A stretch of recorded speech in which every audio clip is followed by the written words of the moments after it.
Strike the last word. Gentleman's recognized for 5 minutes.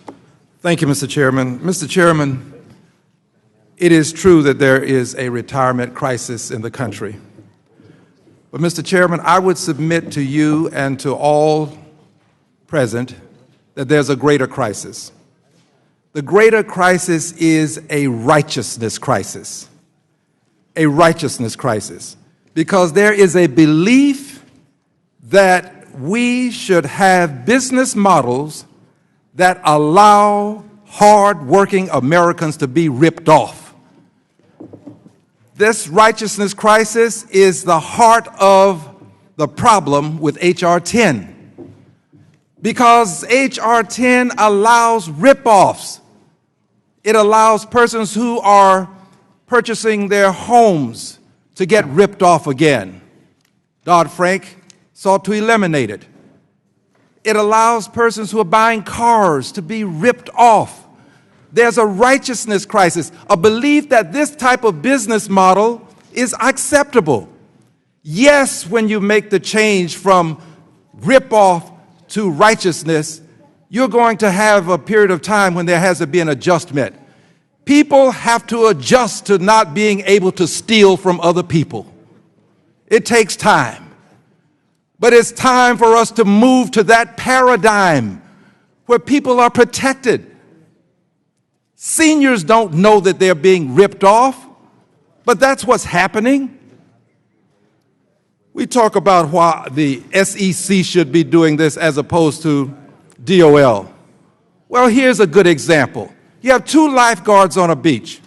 One won't save your life, the other one will. SEC refuses to get in the game. DOL does. Do you think that I'm going to refuse the help of the lifeguard that will save my life because the other one wouldn't that he should? DOL has done the right thing, the righteous thing. We cannot allow senior citizens who have worked all of their lives to get ripped off and legitimize it. Here's something from AARP. I have the letter. They indicate that there are 38 million of them, age 50 and older. And here's a quote. Every effort should be made to protect and preserve the existing safeguards that H.R. 10 seeks to repeal or weaken. They go on to say, protect conflict of interest rule. They indicate AARP and our members agree with the simple basic tenet that retirement plan advisors should act in the best interest of retirement savers. They indicate that we should preserve the Consumer Financial Protection Bureau. The CFPB is the first federal agency with the sole mission of ensuring a fair financial market for consumers.